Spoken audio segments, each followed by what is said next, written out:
You want Sam to be the one to fix it? Yeah, sure, no problem. I'll be sure to make a note of it. Okay then, he'll be there tomorrow sometime between 9 a.m. and 7 p.m. Bye-bye. Hey, Junior, put down a thermostat check for Sammy tomorrow.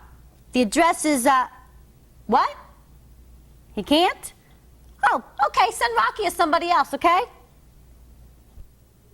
Well, from the sound of things, I think that customer may be in for a bit of a disappointment, don't you?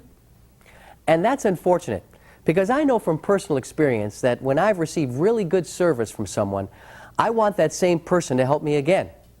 If that person has proven to be a true professional and shown me that they can do the job right and to my complete satisfaction, then they've earned my trust. And let me tell you, that's no easy task. Naturally, I can't speak for everyone, but I'll bet most of you watching right now feel the same way. Think about that great waitress at your favorite restaurant who always recommends the tastiest dish on the menu, or the guy at the hardware store who never fails to offer a helpful tip. And what about that stylist who always knows exactly where you like to part your hair?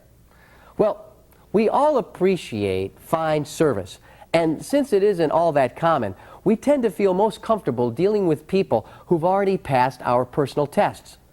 By our own choice, we become part of their exclusive clientele, or personal trade. And while it is really the company that we are doing business with, it is the company's representatives that form that bond. Now, how does this relate to you and your position in the shop? Well, it all begins with the CSRs. You see, that initial call, that first contact with customers, sets the tone. The way you interact over the phone, your sincerity, empathy, and professionalism affects customers' general perception of the company. If you don't pass their personal test, no one else in your shop will ever get the chance. Good afternoon, Mike's Plumbing, Heating, Air Conditioning, and Electric. This is Susan. How may I help you? Yes, Mrs. Anderson. How are you? Oh, I see. How awful. So the soapy water caused the ring to slip off? And you've only been married for a few months? Well, don't you worry. I'm sure we'll have that wedding ring out of the drain and back on your finger in no time.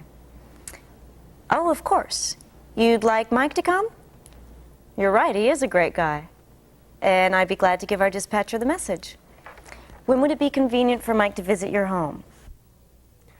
But your role isn't over once you've established a personal relationship with customers. On the contrary, at this point, your efforts can have an even greater impact. How? By nurturing your customers' perception that they have a personal technician ready and able to satisfy all their service needs. So when a customer asks for a specific tech, politely tell the customer you'll take their request and then make sure the dispatcher knows which tech has been requested. Developing personal trade is not the result of a single person or a single action, but rather a result of a series of actions taken by a team of people all working together. And next in line is the dispatcher. By utilizing the information gathered by CSRs to accommodate customers' requests whenever possible, you, the dispatcher, must continue the process of building the personal relationships that form the foundation for trust and loyalty. Do your best to enhance the image of the tech as the customer's personal expert, and make every effort to see that techs are assigned to jobs where they have been asked for by name. When a technician who has been requested isn't available, always give the customer a choice. I'm sorry, but Kurt is tied up with a 3-day job that he can't leave. Would you like to wait until he's available? If not, I do have another tech, Pete, who is very good on this kind of work. And never send a substitute without getting the customer's permission first. Oh, come on in. How you doing, honey? I'm here to fix the heating. Who are you? I thought Sam was coming. Sam, he's a little busy right now, but you got me. No extra charge, okay? Gonna take care of it right away. But I specifically told the girl at your company that I wanted Sam. I mean, Sam knows my heating system, and he's been here before. Sam is terrific. If you like morons who don't know what they're doing half the time, so you got me, okay? Your lucky day, you know what I mean? Yeah.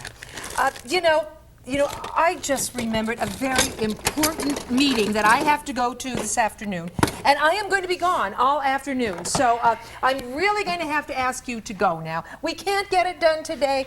I mean, this is really great, but thank you. I will call. Well, it doesn't seem like Rocky understands the importance of getting a customer to okay a tech substitution, does it? Apparently, he just doesn't get the whole concept of personal trade. Now, what about all you service technicians? What's your role in developing personal trade? Well, as a matter of fact, your role is the most important of all, because you are the performer. It's your show, and you want to do such a great job that your customers demand repeat performances again and again. But to command a really great audience, you'll need more than just technical skills. You see, the technical skills make you a competent service technician, but it's your personality that's more likely to make you memorable. Remember the process from the C2000 Customer Service and Satisfaction Program? Remember how schmoozing can help break down resistance and build person-to-person relationships? Well, that means you need to let the customer see you as a person, a likable person, rather than just a service technician. Because once the customer sees you as a person, you can start to develop trust. And once you have established trust, you are more likely to provide customers with the maximum amount of customer service.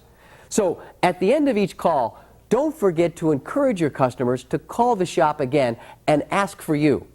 Remind them not to lose the business card you gave them when you opened the service call. Well, we're all happy about that promotion. Well, be sure and tell him congratulations for me. Here is the culprit. All right. So you're the one that's been causing all that trouble, huh? Yeah, I'll just have to see about that.